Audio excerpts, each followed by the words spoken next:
अस्सलामुअलैकुम वरहमतुल्लाहि वबरकातुहू। आज हम बात करेंगे कि किस तरह माह रमज़ान में 3 से 4 किलो वज़न आसानी से कम किया जा सकता है। जो लोग अपना वज़न कम करना चाहते हैं वो भी सेहत बख्श तरीके से, जिससे सेहत पर बुरे असरात ना पड़ें।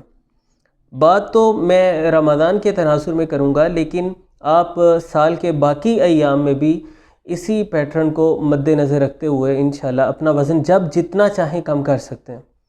अमूमन जब रमज़ान का आगाज़ होता है तो जो ज़रा भारी जिसामत वाले हैं काफ़ी खुश हो जाते हैं कि रोज़े रखेंगे वज़न कम हो जाएगा। तो जब वज़न कम नहीं होता या उल्टा थोड़ा बढ़ जाता है तो बहुत परेशान हो जाते हैं कि हमने माशाल्लाह सारे रोज़े रखे लेकिन हमारा वज़न नीचे नहीं आया। तो इसकी वजह क्या है, सबसे पहले वो समझ लें, फिर वज़न हमारे का इन्हिसार किस चीज़ पे है वो कॉन्सेप्ट आपका क्लियर हो जाएगा। फिर हम डाइट प्लान की तरफ चलेंगे तो इंशाल्लाह आप अपने वज़न को फिर मैनेज कर सकते हैं। वज़न कम क्यों नहीं होता या कैसे कम हो सकता है, ये बात सबसे पहले समझना ज़रूरी है। हमारे वज़न का इन्हिसार होता है कैलोरीज़ पे, यानी जो भी हम ग़िज़ा खाते पीते हैं उससे हमारे बदन को कैलोरीज़ मिलती हैं। मखसूस ग़िज़ाओं में मखसूस कैलोरीज़ होती हैं जिससे बदन का सारा निज़ाम चलता है। अमूमी आम हालात में मर्द 2000 से 2500 कैलोरीज़ रोज़ाना ख़र्च करते हैं और ख़वातीन 1600 से 2000 कैलोरीज़ ख़र्च करती हैं। माह रमज़ान में ऑन एवरेज हम तकरीबन 1600-1700 कैलोरीज़ ख़र्च करते हैं, यानी क्योंकि ज़्यादा मुशक्क़त वाले काम नहीं करते ताकि हमें रोज़े में किसी तरह की दिक्कत का सामना ना करना पड़े, ज़रा आसानी में रहने की कोशिश करते हैं, तो हम 1600-1700 कैलोरीज़ ख़र्च करते हैं।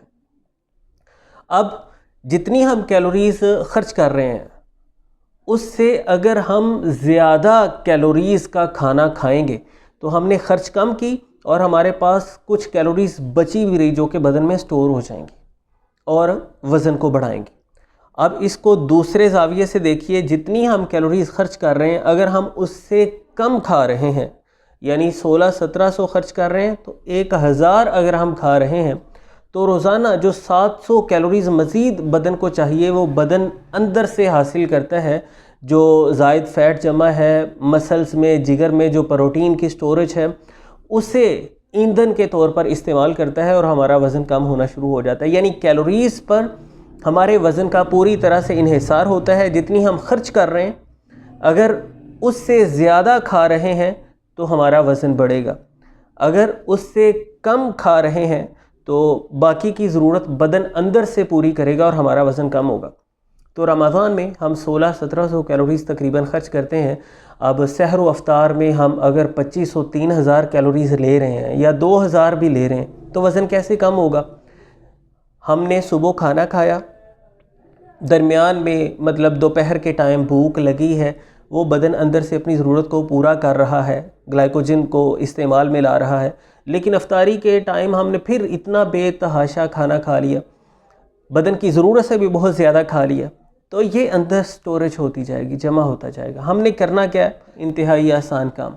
जैसा कि मैंने आपको बताया कि रोज़ाना हम तकरीबन 1600-1700 कैलोरीज़ रोज़े की हालत में ख़र्च कर रहे हैं, तो अपने बदन को हम उतना खाना सिर्फ देंगे सहरी और अफ्तारी में जिससे ज़्यादा से ज़्यादा 1000 कैलोरीज़ हासिल हो सकें, और बाकी हम अपने जिस्म को मजबूर करेंगे कि वो अंदर से जमा शुदा फ़ैट और जमा शुदा प्रोटीन को ईंधन के तौर पे इस्तेमाल करे, उसे ख़र्च करे ताकि हमारा वज़न कम होना शुरू हो।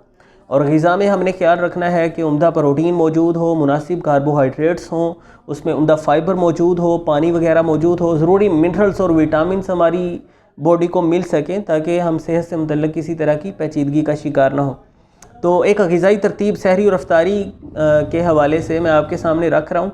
आप इसमें कुछ बदलाव कर सकते हैं, अपने टेस्ट के मुताबिक इसे एडजस्ट कर सकते हैं। बस कैलोरी काउंट को आपने नज़रअंदाज नहीं करना, गूगल की इस सिलसिला में हेल्प ली जा सकती है। तो एक मुतवाज़न सहरी की अगर बात की जाए, मुनासिब साइज़ की आप एक रोटी लें जो पक के 40-45 ग्राम के करीब हो, मुनासिब साइज़ की, वो यानी गंदम की रोटी, और वो भी गंदम का आटा, रिफ़ाइन वाइट आटा ना हो जो हम गंदम पिसवा के बनाते हैं ना, जिसमें उसका छिलका वगैरह भी गंदम के दानों के साथ ही पिसा हुआ होता है।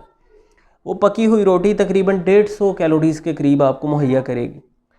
बेहतर है कि उसे देसी घी लगा लीजिए, यानी चोपड़ लें तो 40-50 कैलोरीज़ एक्स्ट्रा हो जाएंगी। ये अब चोपड़ी हुई एक रोटी हो गई 200 कैलोरीज़ की।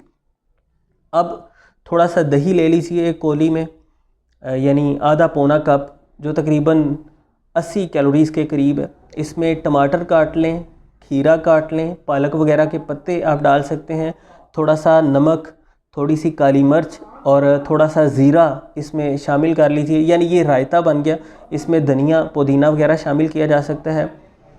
चोपड़ी हुई रोटी हमारी बनी थी 200 कैलोरीज़ की। ये दही जिसमें सब्ज़ियां हमने डाली हुई हैं और नमक ज़ीरा वगैरह शामिल किया हुआ है, ये 150 कैलोरीज़ के अंदर अंदर ही रहेगा।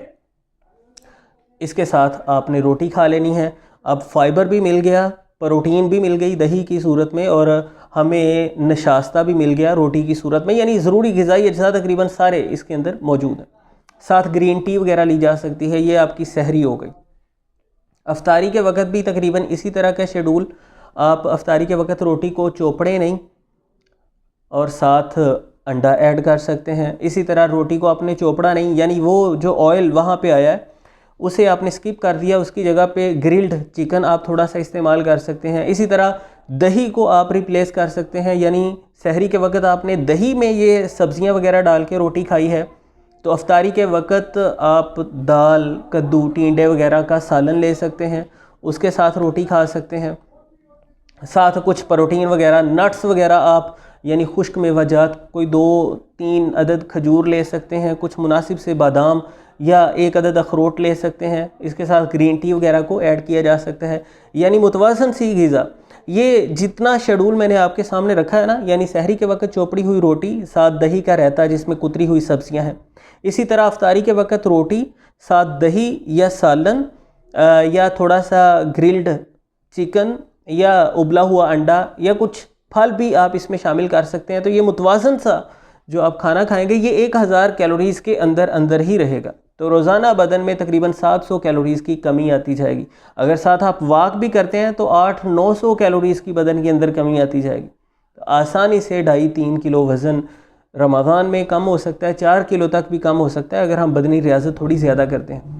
तो रमज़ान है या गैर रमज़ान, हम कैलोरी काउंट पर थोड़ा सा नज़र रखते हुए अपने वज़न को आसानी से मैनेज कर सकते हैं। जितना नीचे लाना चाहें ला सकते हैं, लेकिन ग़िज़ा के सिलसिले में इस चीज़ का ख्याल हमेशा रखना है कि हमारी ग़िज़ा मुतवाज़न होनी चाहिए। उसमें कार्बोहाइड्रेट्स हों मुनासिब से, कुछ प्रोटीन हो, कुछ फ़ाइबर हो और पानी भी साथ मौजूद रहे, ताकि बदन के अंदर डिहाइड्रेशन ना हो और ज़रूरी ग़िज़ाई अज्जा की कमी ना हो। और रमज़ान में वज़न जो अमूमन हमारा कम नहीं होता, उसकी वजह भी आप समझ गए होंगे कि हम जितना ख़र्च करते हैं उससे बहुत ज़्यादा खा लेते हैं। तो रमज़ान का पूरी तरह से हम फ़ायदा नहीं उठाते, मतलब रूहानी तौर पे रूह की पाकीज़गी तो हासिल होती है, लेकिन जिस्मानी फ़वाइद से हम महरूम हो जाते हैं। तो पिछली 2-3 वीडियोस में इस सिलसिला में मैंने काफ़ी डिटेल से बात की है, वो भी देखी जा सकती हैं। कोई सवाल आपका अभी भी बाकी हो तो कमेंट सेक्शन में ज़रूर पूछिएगा। मिलते हैं इंशाल्लाह नेक्स्ट वीडियो में। अल्लाह हाफिज़।